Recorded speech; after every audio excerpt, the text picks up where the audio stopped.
스마트 가드닝 개론 3강을 이어서 하도록 하겠습니다. 사진에 마침 시니어 아카데미라고 써있네요. 이렇게 교육을 받고 있는 시니어분들은 스마트한 분들이라고 할 수 있겠죠? 그리고 점점 스마트해지시겠죠? 제가 이제 지금 스마트 가드닝 개론 이 강의를 하면서 제가 고민을 하고 있는 부분이 저의 강의는 스마트한가 하는 의문입니다. 스마트란 지난번 시간에 다양한 예와 함께 설명을 해드렸었죠. 불이 반짝. 불이 반짝이면 어떨까요? 앞이 선명하게 보이겠죠. 앞이 선명하게 보이기 위해서는 우리가 정보가 있을 때 보이지 않던 것들이 또 보이게 되겠죠. 그래서 스마트하다는 것은 불이 활짝 밝아서 잘 보이도록 하는 것. 그리고 어떤 정보들이 있어서 정보를 해석할 수 있는 역량이 있는 것. 그런 것을 스마트하다라고 할 수 있겠습니다. 그런데 지금 시대에는 스마트하기 위해서는 스마트폰을 잘 활용하면 굉장히 스마트해질 수 있는 아주 좋은 시대를 우리는 살아가고 있습니다. 그래서 제가 지금 디지털 역량에 대한 이야기를 정말 많이 하는데요. 그야말로 디지털을 잘 활용하느냐 아니냐는 우리들이 스마트한 삶을 살아갈 수 있는가 아닌가 하는 것을 결정짓는 중요한 요소이기 때문입니다. 그런데 제가 지금 스마트 가드닝 개론 이 강의를 하면서 계속 고민이 이 스마트 가드닝 개론 이 과목에서 여러분들이 학습하고자 하는 것이 무엇일까? 그리고 저는 또한 어떤 것을 이 교육 과정을 통해서 여러분들에게 전달을 하려고 하는가 하는 그 고민을 굉장히 많이 하게 됩니다. 왜 그러냐면 제가 화훼 전문가가 원예 전문가가 아니라는 이야기는 계속 해드렸었죠. 그렇기 때문에 가드닝이라는 주제를 가지고 제가 무궁무진한 스토리텔링은 할 수 있지만 이 스마트 가드닝이라는 어떤 도구적인 설명을 하는 데는 저한테도 굉장히 많은 학습량이 필요하고 이것을 감당해내기에는 현재 저의 시간이 굉장히 부족하다라고 느끼기 때문에 이 수업을 진행하면서도 굉장히 많은 고민을 하게 됩니다. 그래서 그러다가 오늘 드디어 제가 답을 찾아냈습니다. 네, 그 답을 함께 찾아가 볼까요? 네, 우리 지금 경민대학교 라이프테크학과 공부를 하고 계신 선생님들이십니다. 그런데 지금 대학교에서 우리가 들은 바와 같이 학부에, 그러니까 학년기 공부를 하고 있는 20대 대학생들이 라이프테크학과를 원하지 않는다라고 하죠. 그래서 이 학과가 없어졌다라고 저는 들었습니다. 그렇기 때문에 우리도 라이프테크 학과를 앞으로 계속 지속할 수 없는 환경에 다다랐다고 하죠. 근데 정말 젊은 학년기 학생들은 왜 라이프테크 학과를 원하지 않는 걸까? 그리고 우리 성인 학습자들은 이 라이프테크 학과를 그래도 좋아하는 것 같은데 왜 좋아하는 것일까? 그죠? 우리가 라이프테크 학과를 다닌다면 적어도 라이프테크 학과에 대해서는 정확히 이해할 수 있기 때문이죠. 그래서 이런 질문이 꼭 필요한 거죠.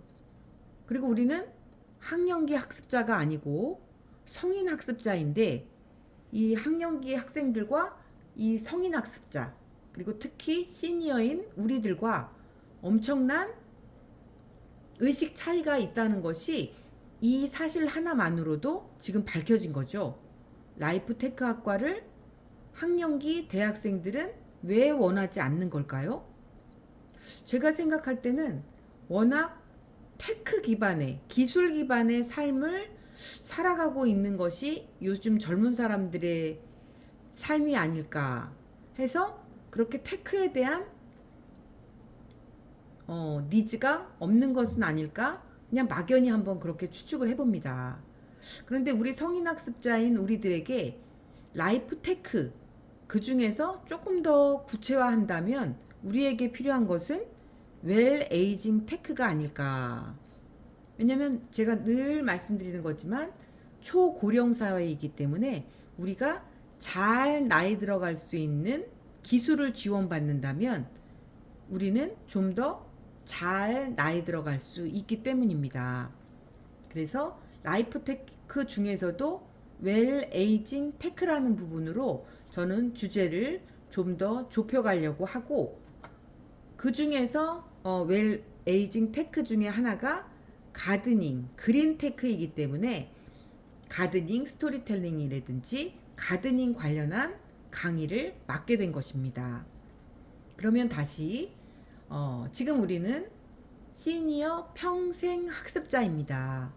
그러면 우리가 이 과정을 듣고 나면 평생교육사 2급 자격증을 얻게 된다고 하는데요. 그래서 저는 지금 여러분들이 다른 교과 과정에서 평생학습에 대해서 어떤 공부를 하고 계신지 잘 모르기 때문에 제가 한번 짚어 넘어가고 싶은 평생학습에 대해서 오늘 좀 간단하게 정리를 해보려고 합니다. 평생학습이란 우리가 지금 평생학습자이기 때문에 평생학습이 무엇인가 개념 정의를 정확히 하는 것은 우리가 이 과정을 해내는데도 굉장히 중요한 요소라고 생각되기 때문입니다. 그러면 인간이 태어나서 죽을 때까지 전생에 걸쳐 지속적으로 학습하는 것을 평생학습이라고 합니다. 그렇다면 우리는 지금 평생학습 시대에 평생학습의 현장까지 잘 와 있으신 거죠. 그럼 평생학습의 특징은 학교 교육에 국한되지 않고 가정, 직장, 지역사회 등 다양한 곳에서 이루어진다는 것이 평생학습의 특징이라고 합니다. 그렇다면 다시 돌아가서 우리는, 여러분들은 지금 학교라는 교육 공간 안에서 평생학습을 공급받고 계신 거죠.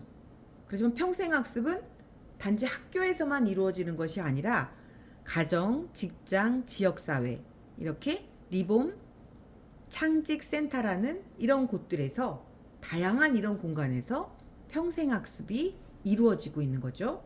그렇다면 여러분들은 경민대학교라는 학교 시스템 안에서 시니어 플래너인 저를 만나서 이 지역사회인 충무로 리봄 창직센터에서 학교에 속하기도 하고 지역사회에 속하기도 하는 시니어 플래너에게 교육을 받고 계신 겁니다. 잘 이해가 가시나요?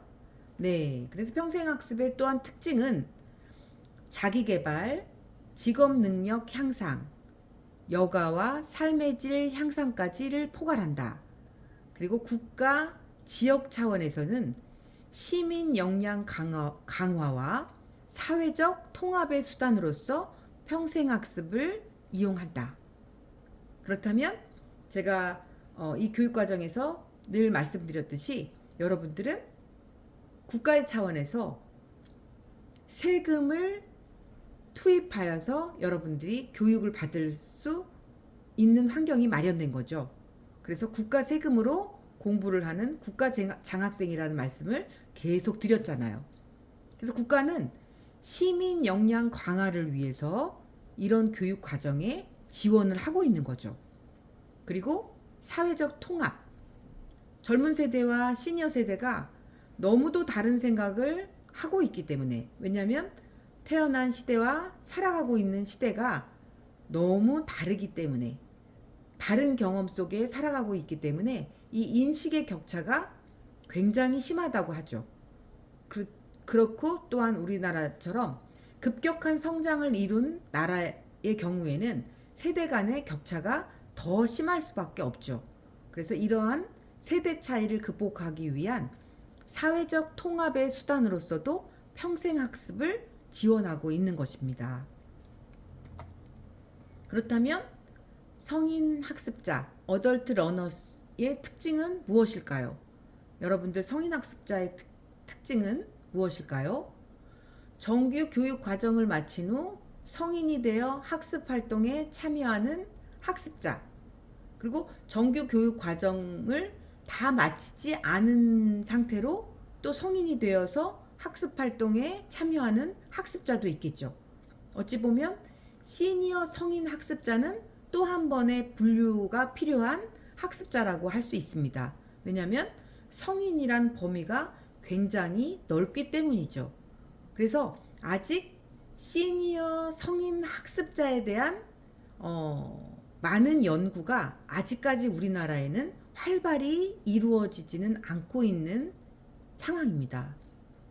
그래서 우리가 성인 학습자 그리고 시니어 성인 학습자로서 지금 많은 고민을 하고 또한 우리가 많은 논의를 하고 시니어 성인 학습에 대한 정의를 만들어가려는 노력을 하고 있는 것입니다. 이해가 잘 되고 있으신가요? 네. 저는 이 고민을 굉장히 많이 했었기 때문에 이 성인 학습자의 보편적인 특성에 시니어 성인 학습자를 포함시킬 수 없다는 생각을 정말 많이 했습니다. 왜냐하면 학교 교육 현장에서 이루어지는 교육들이 일반적인 성인 학습자, 어찌 보면 한 50대 미만이라고 할 수 있을 것 같아요. 그런 성인 학습자가 교육을 통해서 얻고자 하는 것과 시니어 성인 학습자가 교육으로부터 얻고자 하는 것은 다르기 때문입니다. 그러면 일반적인 성인 학습자의 특징을 한번 살펴보겠습니다. 자기 주도성, 학습 목표와 방법을 스스로 선택하려는 성향이 강함. 우리 보통 시니어 성인 학습자들은 이렇지 않은 걸로 알고 있습니다. 그렇지만 40, 50대 성인 학습자 같은 경우들은 저의 예로 시니어 플래너 과정에서 블로그를 한다고 블로그를 뺐으면 좋겠다라는 의견까지 제시하는 걸로 봐서는 그야말로 성인 학습자로서의 특징을 명확히 보여주는 경험을 한 경험도 저도 있습니다. 그래서 자기주도성이 강하고 그리고 경험 기반의 학습, 이미 축적된 경험을 학습에 적극적으로 활용한다. 이 부분도 성인학습자의 경우에 시니어 성인학습자의 경우는 이렇게 능동적이지까지는 않은 것이 보편적 교육 현장에서 맞닥뜨리는 상황입니다. 그리고 즉시 활용성, 학습한 내용을 삶이나 직업 현장에 바로 적용하고자 함. 이것도 아직까지 시니어 성인 학습 환경 자체가 많이 만들어지고 있지 않기 때문에 이런 것 또한 아직 검증되지 않은 시니어 성인 학습자에 대한 개념으로는 부족함이 많습니다. 아직 시니어 성인 학습자라는 표현은 아직까지 우리나라에 일반적이지 않고 시니어 분들 같은 경우에 교실은 노래 교실이라든지 미술 교실이라든지 어떤 이론 교육의 현장보다는 예체능 교육으로 많이 치우쳐 있는 것이 현재의 상황입니다. 그래서 성인 학습자의 보편적 개념에 시니어 성인 학습자까지를 포함시키는 것은 많은 오류를 내포하고 있다라고 생각을 합니다. 그래서 저는 오늘 제가 이 교육 프로그램 안에서 교육을 진행하면서 고민했던 많은 것들을 이 평생교육 개론 그리고 그 평생교육 개론에서 아직 분류되지 않은 시니어 성인 학습자에 대한 논의를 함께 펼쳐가면서 우리가 이것에 대한 답을 함께 찾아가는 그 여정을 시작하고자 합니다. 그리고 성인학습자의 학습 동기, 내적 동기는 자아실현, 성취감, 삶의 질 향상 같은 내적 이유로 학습에 참여한다 라고 했는데, 이 또한 시니어 성인 학습자에게 포함되는 부분도 있고 아닌 부분도 있습니다. 그렇다면 성인 학습자 일반적인 자기주도성, 경험 기반 학습, 즉시 활용성, 내적 동기, 이것이 과연 대한민국 성인 학습자의 특성과도 동일한가 하는 것도 아직 평생 학습 시대를 새롭게 열고 있는 우리 상황에 꼭 우리나라 상황에도 대입되는 것이라고는 할 수 없을 것 같습니다. 그래서 평생학습과 성인학습자의 관계, 평생학습은 큰 틀입니다. 지금 이 시대의 패러다임이 학령기, 대학까지 마치는 그런 학령기 교육이라는 틀에서 평생학습의 시대라는 큰 사회적 전환을 시작하고 있다는 것입니다. 성인학습자는 그 안에서 핵심적인 주체입니다. 그래서 평생 학습을 도와주는, 그리고 평생 학습의 콘텐츠를 만드는 사람들이 평생 학습사입니다. 그래서 여러분들은 이 과정을 지나고 나면 평생 학습사 2급을 얻게 되는 것이죠. 그런데 우리가 이제 이야기를 나눠보면 사회복지사 2급, 평생학습사 2급을 만들어도 우리는 그 자격증 갖고 할 게 없어, 이렇게 말씀들을 하십니다. 연령이라는 제한에 걸려서 이 자격증이 쓸모가 없다는 거죠. 동의하시나요? 네. 그렇다면 어떤 자격증일 때 우리가 썼을 때, 우리가 했을 때 정말 자격으로서 빛날 수 있을 것인가, 이 문제가 여러분들과 저의 관심사가 될 수 있겠죠? 여러분들의 관심사임에도 분명하죠? 네, 그렇다면 아까 말씀드렸듯이 성인 학습자와 시니어 학습자는 다릅니다.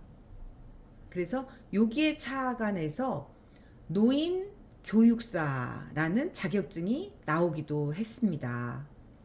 이런 것들은 무엇을 말하냐면, 이제 평생 학습 시대에 그 평생 학습의 큰 부분을 차지할 수 있는 성인 학습자, 그 중에서도 초고령 사회를 맞이해서 인구의 20%를 차지하는 시니어 성인 학습자에 대한 고려가 필요하다라는 얘기로 볼 수가 있겠죠? 그리고 그 시니어 성인 학습자가 바로 여러분들 자신입니다. 그렇다면 시니어 성인 학습자에 대한, 제가 늘 하는 얘기지만, 그 교육 콘텐츠를 젊은 사람들이 만들어줄 수 있을까요? 여러분들의 소리가 막 들리는 것 같은데요. 네, 젊은 사람들은 시니어 성인 학습자의 특성을 알 수가 없습니다.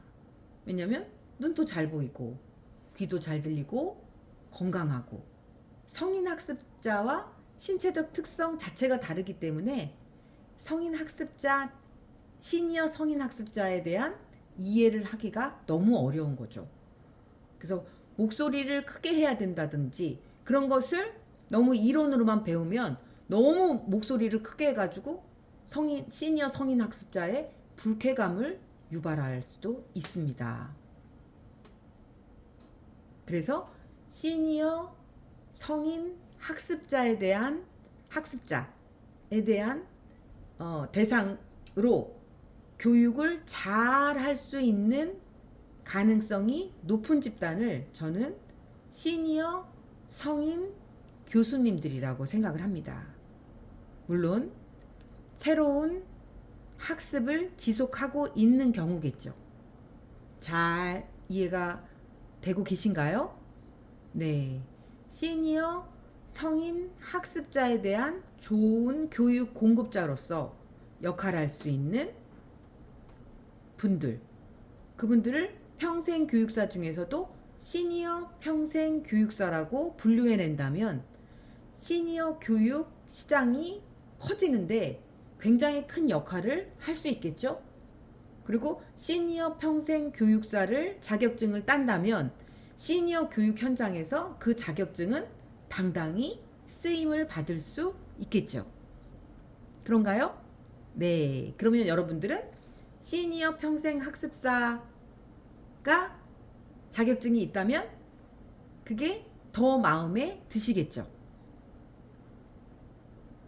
네. 그래서